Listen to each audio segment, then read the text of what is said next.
Hey everyone, welcome to study IAS. स्वागत है आप सब लोगों का स्टडी आईएएस में। दोस्तों, हम लोग कवर करने वाले हैं प्रेस इंफॉर्मेशन ब्यूरो की खबरें आप लोगों के लिए सिर्फ 10 मिनट के अंदर। 10 मिनट में आप लोगों को पीआईबी की खबरों के साथ जो बेसिक्स हैं उनका माइंड मैप्स भी मिलने वाला है।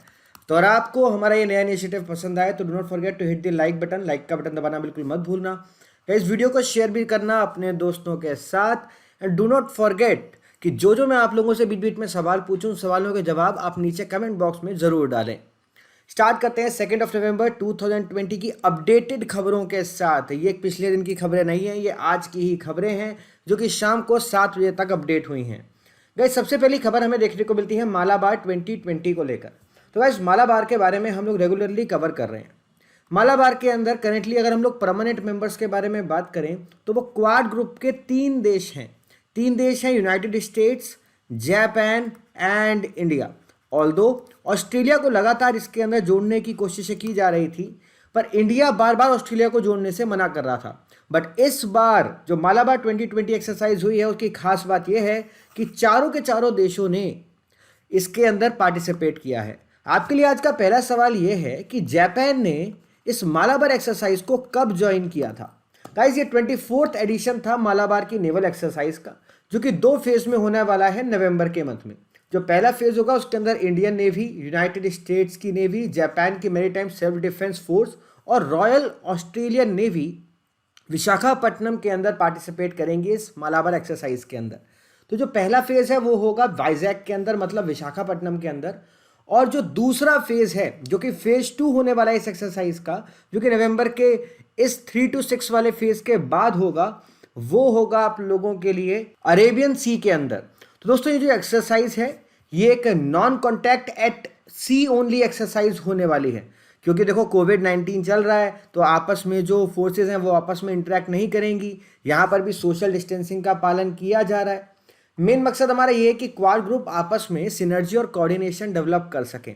और ये जो मालाबार एक्सरसाइज है चाइना के लिए एक बड़ा खतरा होने वाली है, क्योंकि आपको ये याद रखना है कि इंडिया का इन तीनों ही देशों के साथ लॉजिस्टिक वाला एग्रीमेंट है, जहां पर हम लोग एक दूसरे के जो बेसिस हैं उनका इस्तेमाल रिफ्यूलिंग और रिप्लेनिशमेंट पर्पजेस के लिए कर सकते हैं।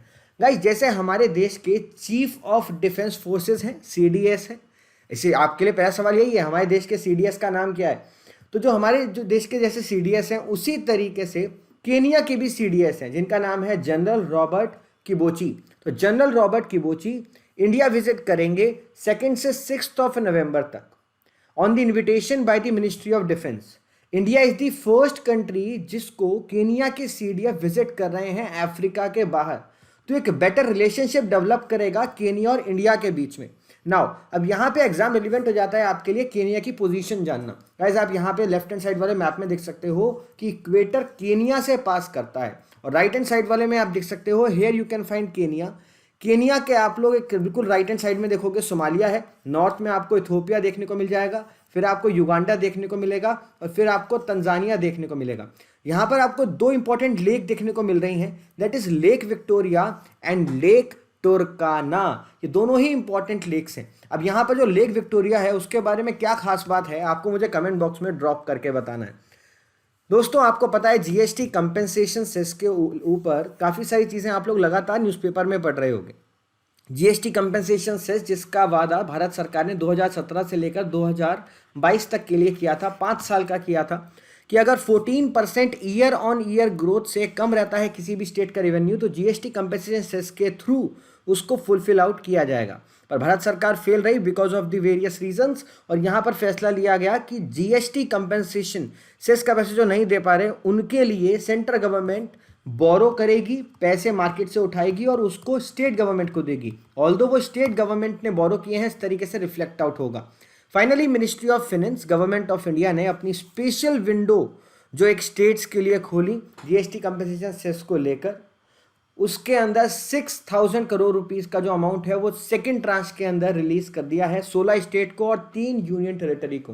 ये जो अमाउंट है it was raised at weighted average yield of 4.42%।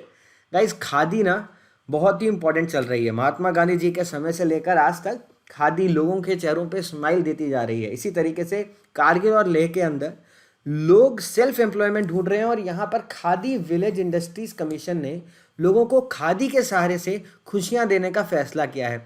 सो ये हमारे आत्मनिर्भर भारत से डायरेक्टली लिंक करता है कि हम लोग किस तरीके से आत्मनिर्भर भारत की मदद से देश के अंदर एम्प्लॉयमेंट जनरेट कर रहे हैं और लोगों के चेहरों पे खुशियां ला रहे हैं। उम्मीद करता हूँ इस 10 मिनट के शो में आप लोगों को मज़ा आया होगा। आपके जो भी सुझाव हो नीचे कमेंट बॉक्स में मुझे बताना बिल्कुल मत भूलना। So love and peace from my side. Thank you for having me here, guys, and have a great day ahead. Bye bye. Take care.